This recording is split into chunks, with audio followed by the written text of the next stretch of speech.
If you look at the wealthiest people in the world, most of them have got an enormous footprint in real estate.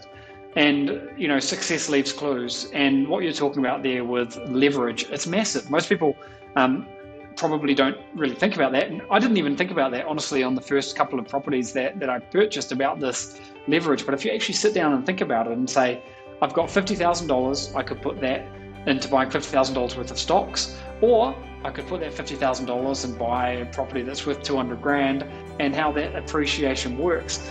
It's just a massive, massive advantage. You're listening to The Growth Booth, the show focused on achieving lifestyle freedom through online businesses. Whether you're looking for step-by-step strategies to start building an online business, simple game plans to grow your business, or proven lifestyle freedom frameworks, you are in the right place.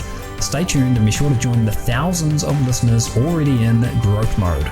Aidan Booth here, welcome to The Growth Booth. This is episode number 94, and today I'm talking about a topic that I love. It's investment, and in particular, real estate investment in my favorite city in the world, Manhattan. And I've been able to convince my good friend, investment Manhattan real estate expert, Wei Min, to join me on the call. Now, if you've been a follower of the show for some time now, you may remember that way back in episode number 22, we had a three-part series about wealth building. And the second part of that, episode number 22, was about property investment. And we had Wei Min on the call. So a fair amount of time has passed since then. But Wei Min, thank you so much for taking some time out to join me here today. Thanks for having me, Aidan. It's great to join you. So I found out about Wei Min through a Google search, and I want to say it was around about 2015, something like this. I was searching property investment in Manhattan, and I started looking to invest in Manhattan because I already had a significant portfolio of property in New Zealand, and the New Zealand properties that I have earn New Zealand dollars. So I wanted to have start diversifying out and having properties in a completely different market, earning a different currency, the US dollar in this case. And I did some research across lots of different places in the United States. And the one thing that I found about Manhattan is that when there were different credit crunches and crises happen, the prices of the Manhattan property didn't really drop. They might have flatlined for a year or so, but they never really dropped. And this was really interesting to me. So I started diving deeper and deeper into this. And when I was doing some research, I found out about this person, Wei Min. And I reached out to him and I thought, this person's probably not going to reply to me. I'm down here in Argentina. They're probably dealing with all the people, investing in New York already. And like an hour later, we were actually on the phone, and Wei Min was explaining to me that yes, it's possible for a foreigner like me who's got no ties with the United States to invest in Manhattan. And we got talking, and a short while after that, I was able to buy my first property in Manhattan, which was really all thanks to Wei Min. So thank you once again, Wei Min. It's funny when you look back and you see everything that's happened, because for me it all started with that Google search, and I think I got lucky by finding someone who was an absolute expert. Now, when did you start with your Manhattan, your interest in property in Manhattan? My first Manhattan investment, I think, was back in 2005. Right. Yeah, and back then I got my first apartment, and I think it was at $600 a square foot, which at that time was expensive. And I remember my friends telling me, you are crazy for buying it at $600 per square foot, because he bought it at $200 per square foot. And now the average price per square foot is about $2,100. Yeah, so it was it's in incredible. 2005. What part of the city was that in Manhattan, that investment, that first one? Yeah, that was in Midtown East, and I still have that apartment which I've been renting out, and it's very close to the UN, very close to Blackstone, BlackRock, Citigroup Center. So that apartment has been doing well, and it has increased in value tremendously. And you come from a financial background though, right? You weren't always in real estate. Yeah, correct. I came to the US for college and then for business school, and then I joined Citigroup. I was in finance at Citigroup for about 10 years, and I started thinking about wanting to come out to be on my own, to be a real estate investor. And from Citigroup, I branched into being a full-time real estate investor for about 3 years. And after that, I became a real estate broker, focusing on Manhattan real estate. So when I got my first apartment, I was still at Citigroup, and I was also investing in addition to Manhattan. Well, the Manhattan place was my primary residence, and I was investing in North Carolina, Raleigh, North Carolina, which was one of the fastest growing cities in the U.S., and also in Syracuse, New York. Not one of the fastest growing, but it had very nice cash flows. And before coming to college in the United States, where were you living? I was in Malaysia. I was born in London, but I grew up in Malaysia. Never really lived in London. I grew up in Malaysia, and I was in Malaysia until I was 19. So when I was 19, I moved to the US, and I finished the second half of my undergrad here in the US. And when you were growing up in Malaysia, in your teenage years, were you already interested in real estate, or was that something that happened after you came to college in the United States? When did you start getting interested in real estate? I was interested in real estate while I was in Malaysia, but being in Malaysia at that time, and you're talking about around 1992 until 1996, when I was a teenager, basically, it's first of all, the internet wasn't up yet, and you cannot really research about investing in real estate. So all I could do was observe my dad, and my dad was a stockbroker, so he was trading stocks all the time. And occasionally he would buy real estate, occasionally, and then he would resell the real estate. And what I observed was that his real estate investments did well.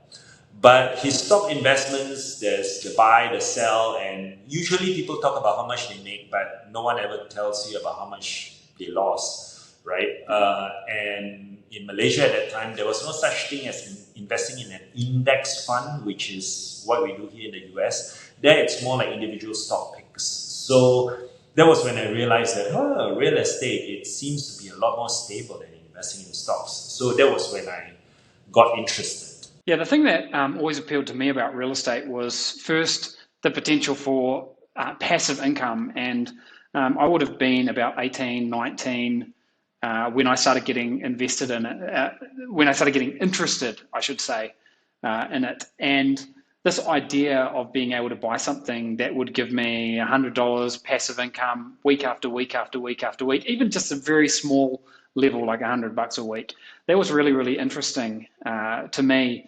And I think it was a very tangible idea as well, because I was buying something that I could feel, I could touch, I could go and visit it. There was a few square meters or a few square foot of something that I actually owned. And that, I think, is psychologically a bit of a difference between investing in stocks and index funds, which I've spoken about in this show in the past, which I also do. I'll tell you an interesting story about my very first property that I purchased, and I'd love to hear you must have seen some crazy things over the years with different clients, and maybe yourself, but I don't know if it'll be as crazy as this one. So I was in Buenos Aires, and I bought it was my first property that I purchased was in 2005, and it was in Buenos Aires. It was a 30 square meter apartment, which must be about 300 square feet approximately. So it was a studio apartment, and I purchased it for $32,000. So much cheaper than the United States. This is South America, Argentina, 2005, and down here in Argentina, even today, it's almost impossible to get any kind of lending to buy property. So people save money. If they're lucky, they'll be able to get loaned some money from their family, or maybe they'll even get given a property if they're really lucky. But I had some savings, and I had a little bit of help from my parents, and I was able to get together $32,000 to buy this property. I had to then get the money into Argentina which was a whole adventure in its own right, because in 2005 you couldn't do a wire transfer of dollars into Argentina. It just, the country was like locked down. It was with a government which actually did a lot of harm to Argentina. And to get the money here, I had to send it. It was a very complicated path. I won't get into the details, but I had to send it to a couple of different places. And eventually I went to an office, like you imagine going into a building, and you've been to Buenos Aires, so you would know, go into an office in the middle of Buenos Aires, up the elevator, and a guy is waiting there with $32,000 in cash for me. And $32,000, it's not a huge amount of money when you see the notes. It's probably like 1 inch high kind of a thing. It's not a huge amount of money. But the guy said, look, whatever you do, don't take a taxi when you leave the building, because some people could potentially know that this is where people come to pick up their money. He said, make sure you take the subway. So I went on the subway to the bank with the cash, and we were paying for the property. And I was handing $100 bills over the table, kind of a thing. And a lot of the Argentines are very particular about the US dollars that they want. If it's got a little mark on it, if it's looking a bit old, they reject it. So they started rejecting some of these perfectly fine $100 bills. And it was getting to the point where, look, I don't know if I'm going to have $32,000 here, because you've gone and rejected like 15 of these notes. And in the end, I think they ended up rejecting like 10 of them. But it was just madness. Paying in cash. It was like going back to the 80s or something, where I didn't have a briefcase full of cash, because it was $32,000, not hundreds of thousands. But going into this little bank office and paying across the table, and they're inspecting every note. Anyway, I get the keys to the property, and I go to the property, and I start doing renovation, in the following weeks. And I stripped the property right back to the bricks. It was a mess when I bought it. It was a real dump. And so literally with a big sledgehammer, knocking down the walls and stuff. And I'm knocking down this one wall, and there's a box inside the wall. And what's this box doing inside the wall? And I opened it up, and there's money in it. So I found money hidden in the wall, and it was money. I think it was actually Bolivian money. So at some stage there must have been someone from Bolivia who owned the property, and it was like their little treasure chest of money. It didn't have any financial value in 2005, but I'll never remember knocking down a wall. It was like something out of a movie. I was like a kid in a candy shop at that stage. I was like, oh, I found treasure inside my property. It's got to be a good sign. So that was my first experience in buying property, and the most interesting and bizarre that I've ever had. And to make it even more interesting was, at this stage I spoke very little Spanish. I'd only been in the country for a few months, so I practically spoke no Spanish, and I was trying to navigate. I had some local help from my wife's family, obviously, but it was just the most bizarre story, completely different to how we do property transactions these days. So what was your first transaction like? I'm guessing it wasn't as interesting as that one. Not as interesting as that one, as your story. Finding money in the property, wow, that's really a good sign. And now we know it's a good sign because you have a lot of properties. Yeah, that's true. It was, I'll tell you, the second property that I got was so much easier. It was in New Zealand for a start, so I didn't have any of this transferring money around. And what I actually did in New Zealand, Wei Min, which has been one of probably the smartest things I've done in property, is when I was looking around for lending in New Zealand, one of the firms that was lending, they offered a property coach.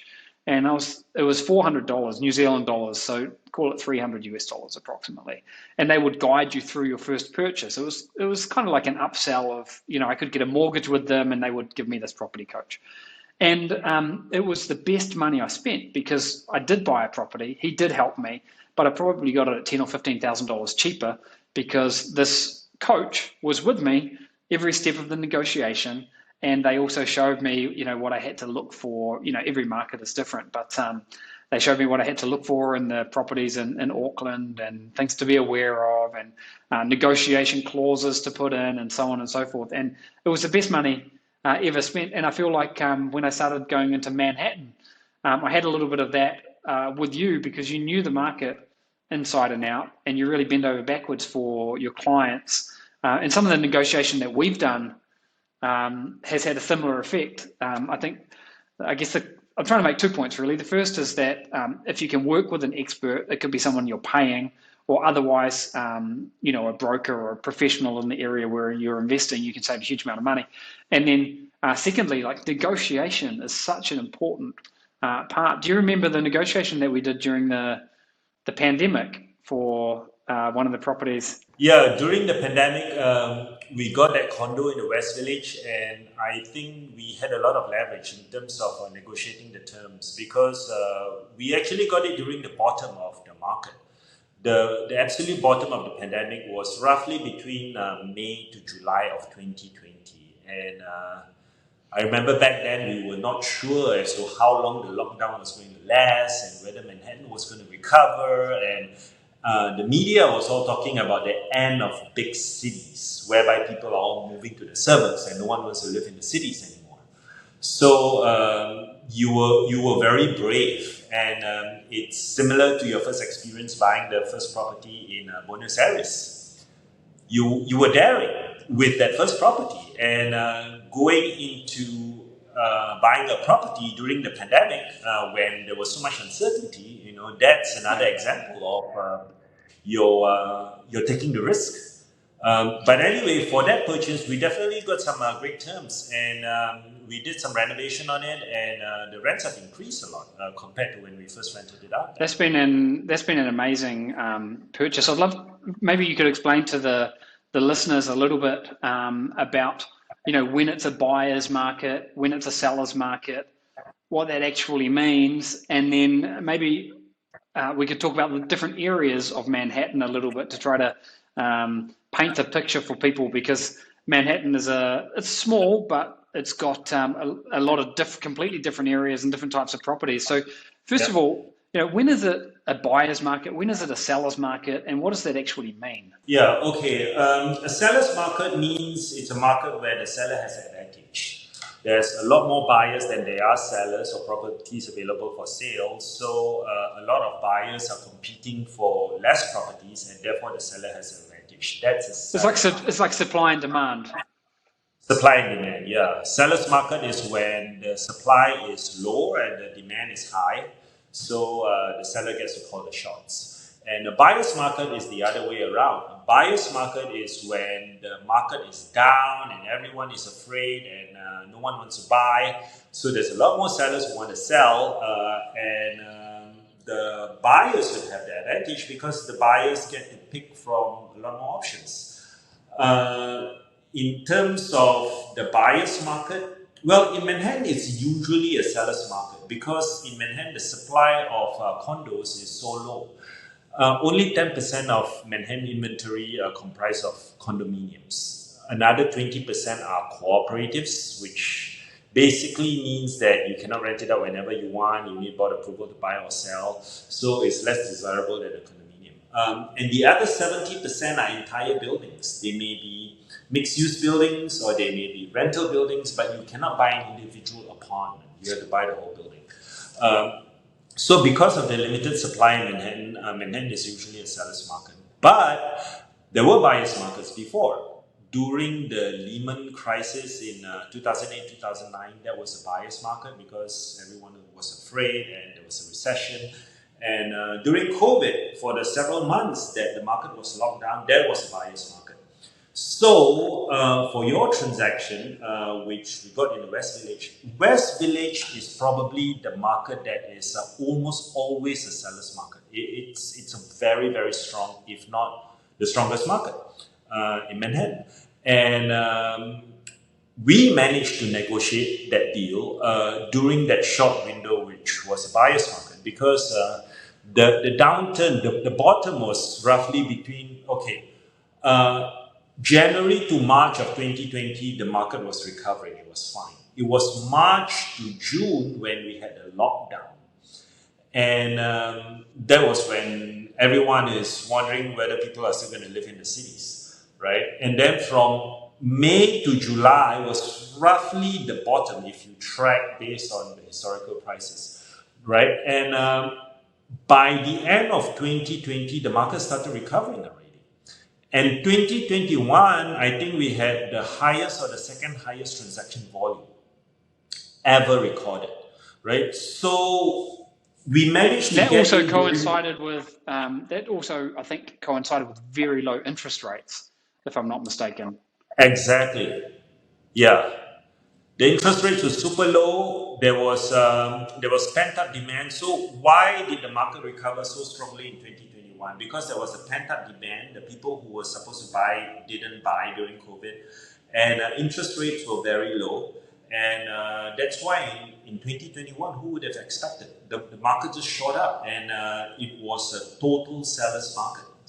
And that prolonged into the second half, the first half of 2022, and interest rates started going up starting the second half of 2022.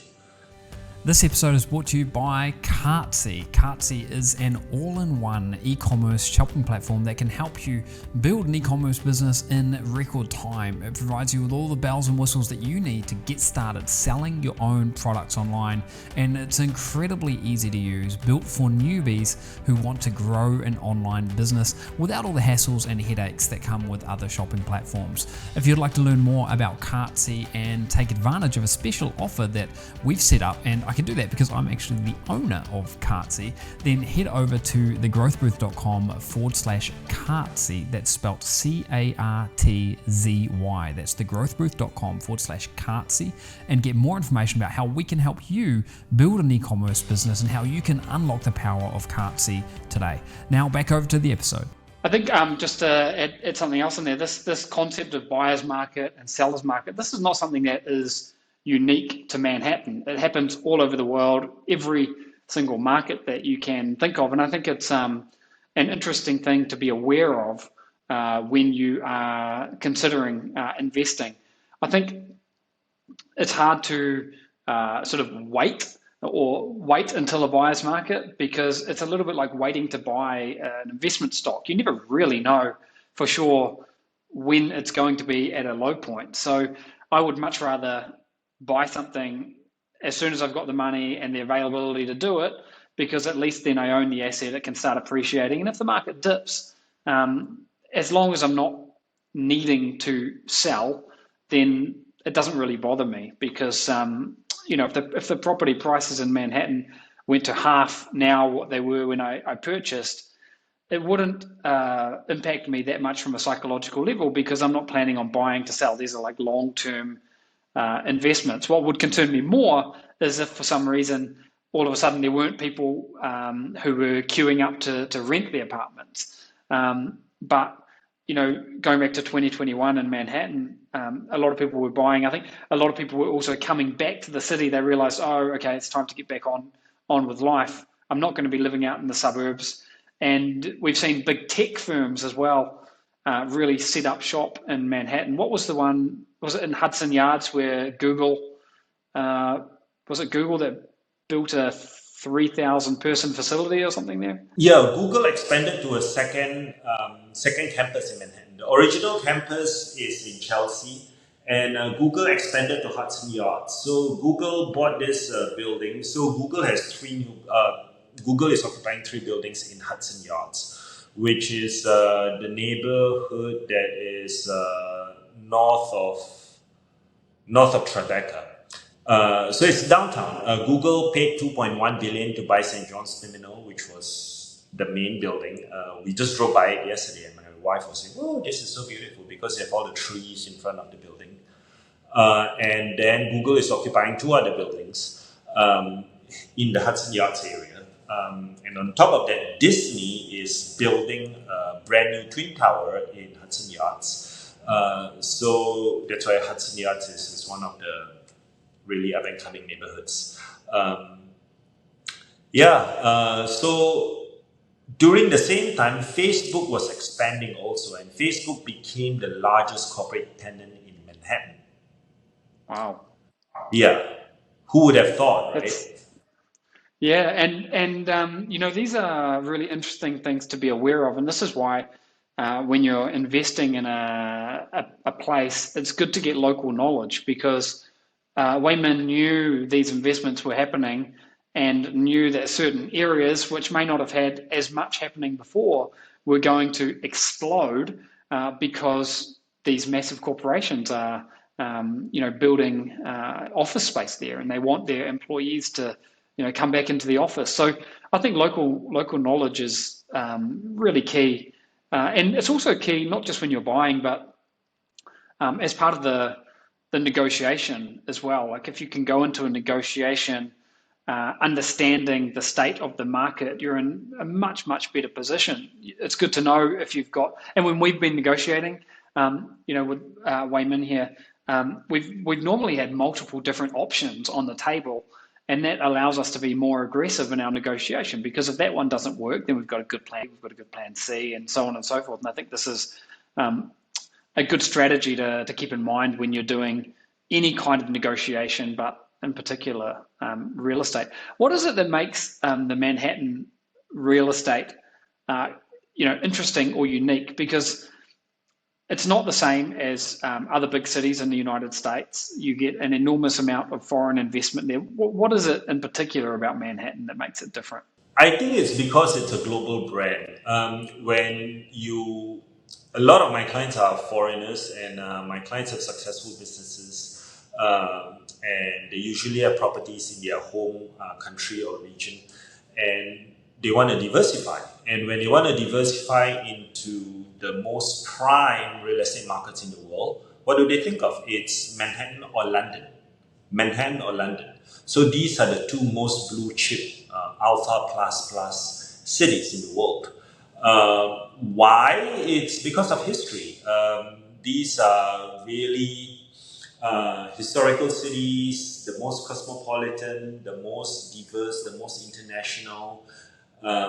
And specific to Manhattan, to my point earlier, only 10% are condos. So supply is very limited because they've been building on Manhattan for the past, let's say, 200 years, right? So everything is built up. It's not like there's a lot of land where they can expand. Manhattan is an island.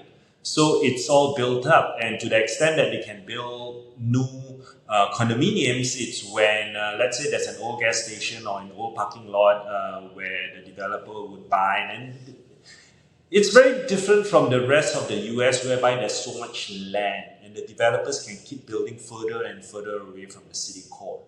Here, there's no land, right? So everything is built up. There's a building next to you, there's a building next to it, and so on and so forth.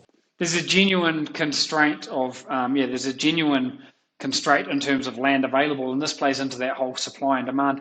And maybe this is one of the other reasons why, if you look at, historical prices of property in Manhattan over time, it's almost always gone up. And when other cities have plummeted in, the financial crisis in 2008, 2009, a lot of the values plummeted.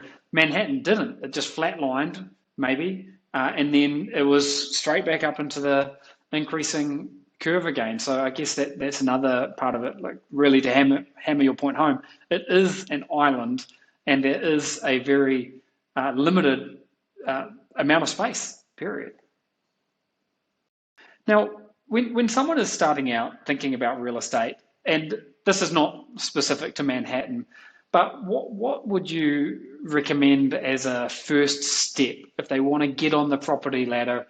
Maybe think back to when you were starting or when you are, consulting with your clients and so forth. What do you recommend that they do to sort of start figuring things out, if you like? The very first step is, I think, to read a few books, but that is very preliminary because anyone can read books, right? But reading a few books would give you some basic understanding of the financials and what to look for and so forth. And then number two is to try to focus on a market that you know. Because, or if you want to invest in a different city, make sure that you partner up or you get into your team someone who's a local. Because real estate is just so local. where you are not going to find all the answers that you should have by researching online, right? Because anyone can research online. In Manhattan, for example, we look at the neighborhood, the growth rates of the neighborhood, the demand for the neighborhood, and then we look at the building, the demand for the building. So there are certain buildings whereby there's so much supply. Why is there so much supply? Because no one wants them, and a lot of people want to get rid of them, right? You look at the supply and demand of the building, and from a rental perspective, you want a building whereby there's not a lot of rental supply as well. I've always found that fascinating about Manhattan, how you can get so granular with the analysis, and you can look not just at a general neighborhood or an area, but at the actual building. And when we're talking about supply, we're talking about availability.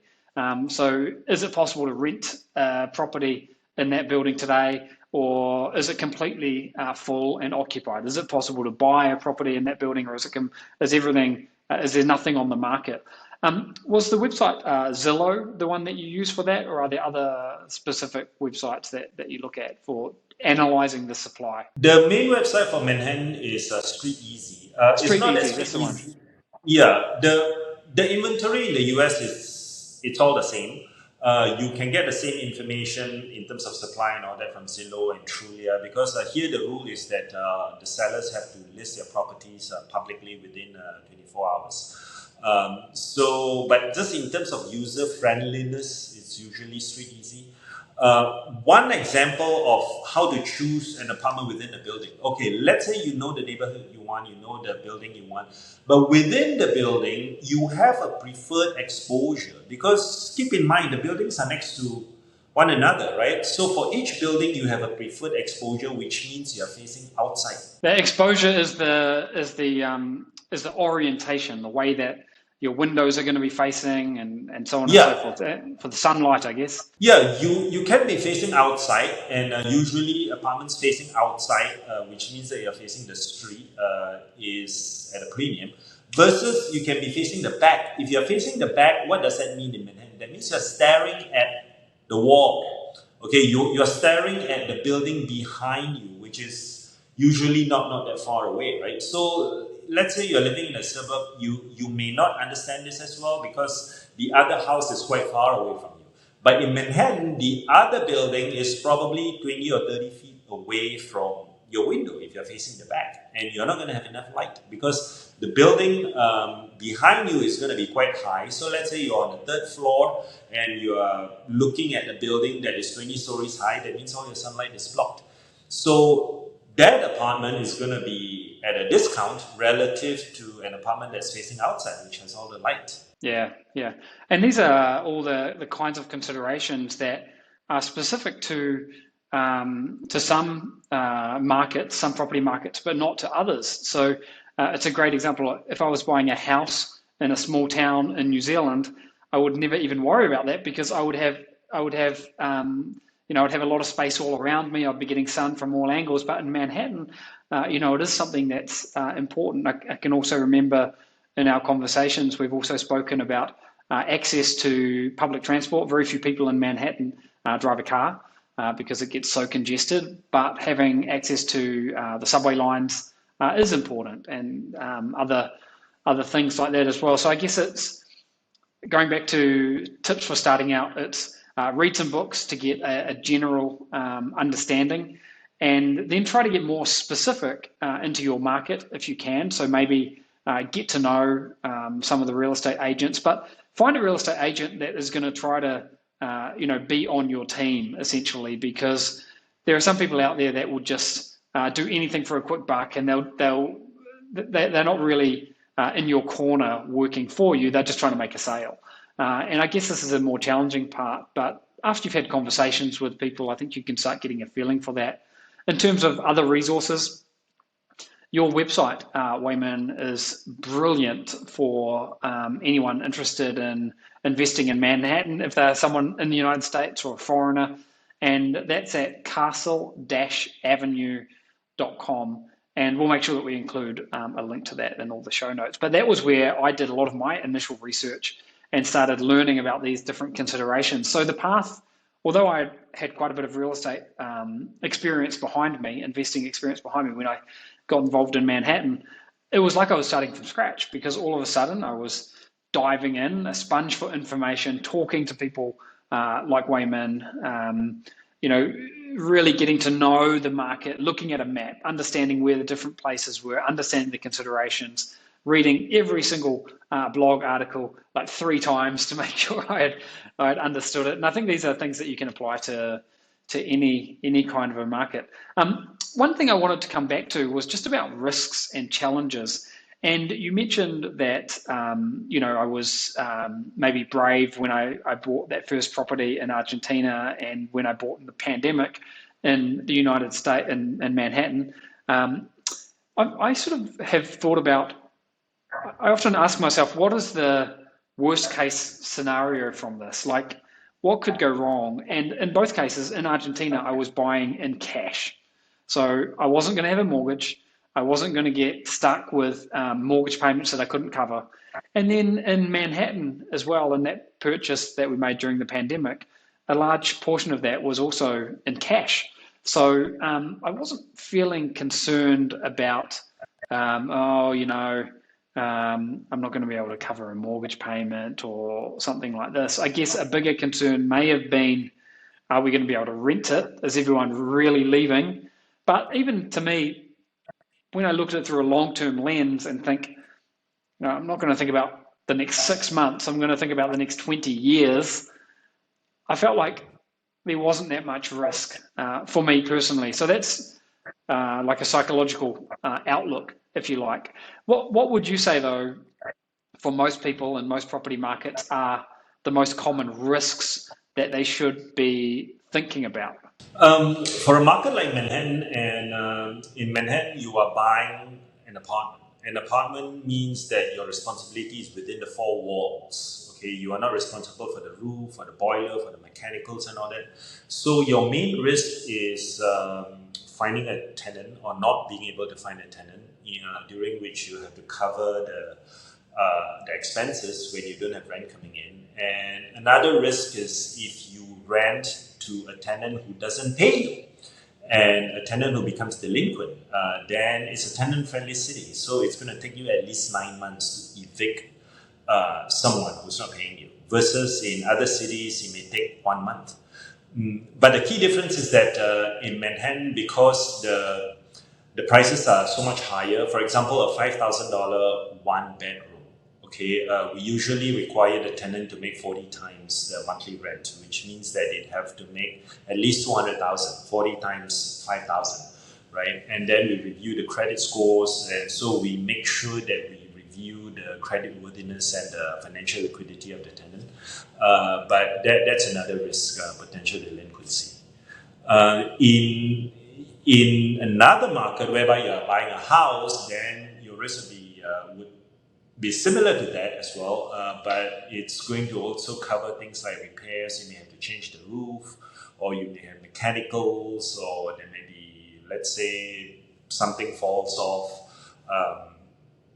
the house, for example. There's a liability risk. So there are more risks related to the structure itself, but when you are buying an apartment, you have less of these structural risks, but more of the, I guess, non-structural risk.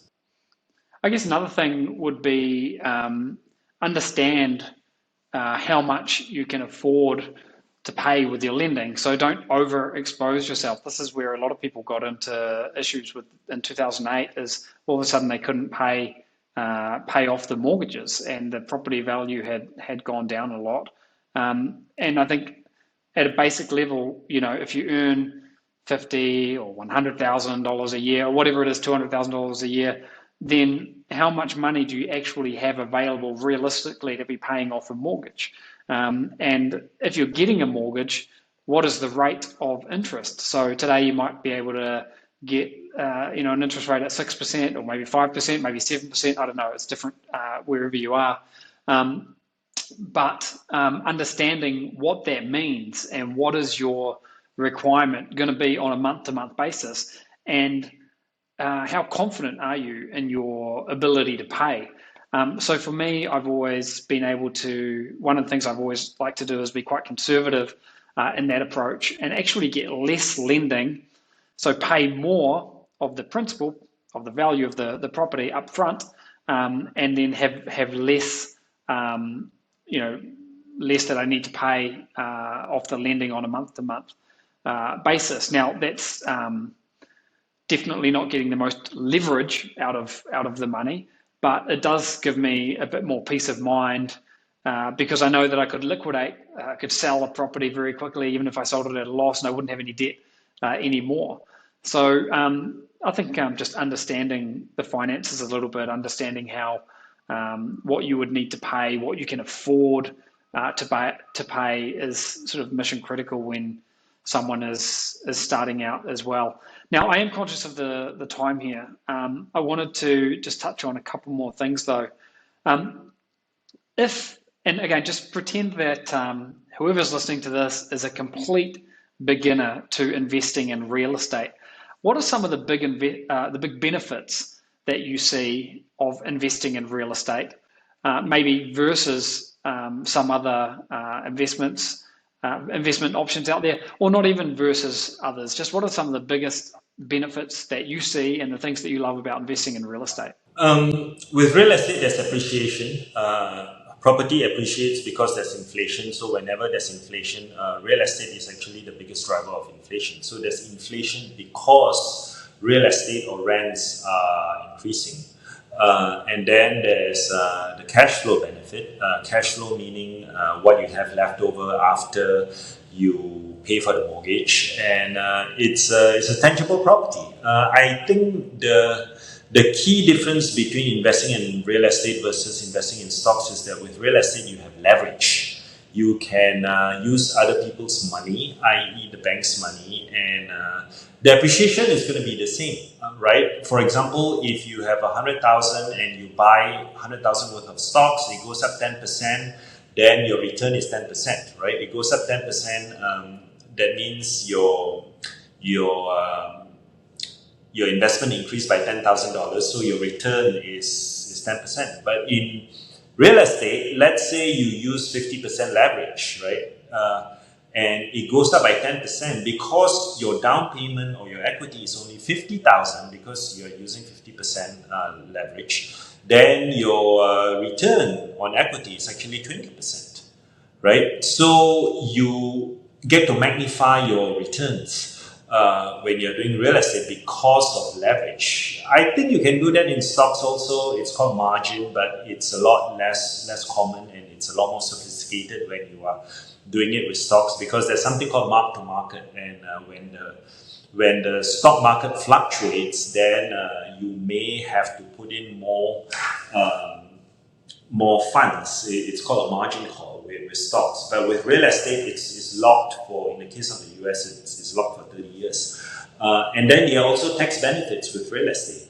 In the US, if you own it as a primary residence, you get to deduct the interest paid on the mortgage, which means that you decrease your taxable income, and then there's depreciation benefits as well. So if you remember many years ago, there was this article in the papers about Donald Trump having a loss of $900 million and therefore doesn't pay any taxes. It's because he owns all these commercial properties, which he gets to depreciate. So that is where all these losses are coming from. And it's the depreciation advantage of owning investment real estate. You know, one of the other really interesting things that I often think about when I'm analyzing investing, and not just investing, but success in general. If you look at the wealthiest people in the world, most of them have got an enormous footprint in real estate. And, you know, success leaves clues. And what you're talking about there with leverage, it's massive. Most people probably don't really think about that. And I didn't even think about that, honestly, on the first couple of properties that I purchased about this leverage. But if you actually sit down and think about it and say, I've got $50,000, I could put that into buying $50,000 worth of stocks, or I could put that $50,000 and buy a property that's worth 200 grand, and how that appreciation works. It's just a massive, massive advantage. Another thing that I think of is legacy. So, you know, I'm trying to build an investment portfolio that will last beyond my lifetime, and something that I can pass on to my children and maybe grandchildren if I ever have any, as well. And I think property is something quite unique in that regard. Sure, you can pass on an investment portfolio of stocks, but it's not quite the same as passing on a physical property that you can get into. I think it's also great storage of wealth. So especially these days, would you rather have $100,000 sitting in cash in the bank or $100,000 sitting in a property that's actually generating you income? I know which I would want, because if there's a lot of inflation, then the value of the property is going to go up, and your money is much safer that way, in my opinion. So I think there's a lot to love about it. And also remember, there are lots of different types of property. When I was getting started in my property journey, the first thing I actually bought was the very small studio apartment in Buenos Aires. But at the same time, I was looking at, I could afford to buy a couple of car parks, or I could afford to buy, much smaller things. So you don't always have to be thinking, if you can't afford to buy a home or an apartment or a condo, there's always smaller options as well, like the car park. And then you've got commercial use property, residential property. You've also got things like land. So I own a farm in New Zealand, and these different types of properties, they are also, it's giving more diversification. And I think this is something that people can look to build over time, because sometimes when one sector of real estate might not be doing as well, then another one picks up. So I think there's a lot of ways to get into real estate and a lot of different types of property. If you can find one that's really interesting to you, that fits your lifestyle, then that can be a good one to start with. My first properties in New Zealand were apartments, condos, let's say, in Auckland, and they were a central city. I was able to learn about that market, know it inside out, know every address, every building, and it just made it so much easier. So I think if you can find an area of the market that you really enjoy, then that's awesome as well. To wrap up here, I wanted to ask if you've got any final tips that you would leave people with who are considering, purchasing more real estate or getting started in real estate for the first time. Are there any specific tips, things that you learned, or things that you wish someone would have told you when you were getting started out? And then I've got a couple to share here with people as well. I think real estate is a people business because in buying property, you have to deal with so many different parties, whether you're doing it yourself or you're doing it with a broker. Like, for example, you have to deal with the seller and the seller's broker. And after you buy the property, you need to have a team, right? You need to have someone to call to do your paint jobs, and a plumber and a property manager and so forth. So, and there's a lot in relationship management that you need to be good at, right? Versus buying stocks is just clicking on a mouse, or maybe speaking to a financial advisor, like one point of contact in terms of what you should buy, and then once you've bought it, you're done, right? But in property, there are so many different kinds of relationships that you need to have. Like as a landlord, you have to deal with the tenant, right? So anyway, the reason I mentioned that reading books is the very first step, right, is that there's a lot more to it, right? After that, you need to know the market, and then you need to have a network of people that you can rely on, because real estate is a very people-oriented business. Yeah. Speaking about that, I was also lucky, but I do believe that you sort of make your own luck at some point. I was pretty lucky when I got started in buying property in Auckland. The real estate agent that I was working with at the time, I purchased the first property that she ever sold as a real estate agent. And we went on and we built up this relationship. And over the years, we've done dozens of transactions together. And I always go with her because she's actually built this amazing network. And I've now got, access to that through her. And we've also built up trust because she will always Remember that I've done a lot of different deals with her, thanks to her help.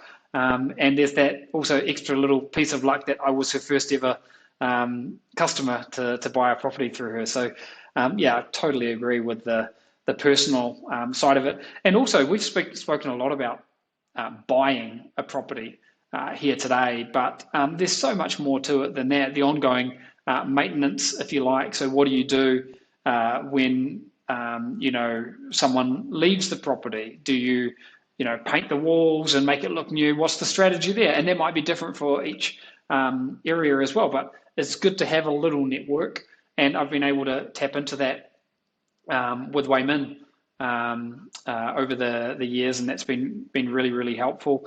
And then also someone to talk to your strategy about. Like, you could charge a much higher rate for rent, and that might mean that it's unrented for 3 weeks because it's going to take you 3 weeks to find a tenant. Or you could lower the rent a little bit, and you might have 1 day between 2 different tenants. And over the course of a year, that makes a big difference. Something that's not rented for 3 weeks or something. So I think having building up a team of A players that you trust, that you can talk to. So that would be my first point. Would be seek out help if you can do it by hiring a coach. That's probably not really needed. Depends on where you are, but if you can get with a really good person in a local market like Wei Min in Manhattan, then the value there is enormous. And finally, if you are smashing down the walls, then make sure you check see if there's any treasure hidden in them. You never know, you might get lucky like I did. Guys, that's a wrap for this episode. Remember, if you're interested in Manhattan real estate, make sure you check out Castle Avenue, castle-avenue.com, and you'll be able to go there and learn all about the Manhattan marketplace, and also get in direct contact with Wei Min. And if you're looking to expand out into another market, even if you're not from the United States, then Wei Min is definitely the man to talk to about that, and you can get all his contact details at his website. This is episode number 94. Head over to thegrowthbooth.com, navigate to number 94 to see the transcript and to get all the different links that we've mentioned in this show here today. So Wei Min, thank you once again for sharing so much knowledge with everyone here. I feel pretty lucky, honestly, to have found you early on, and hopefully we'll be able to get a few more properties in the Manhattan market soon. Thanks for having me, Aidan. It's a pleasure. All right, guys, that's a wrap. We'll see you on the next episode of The Growth Booth. Bye for now.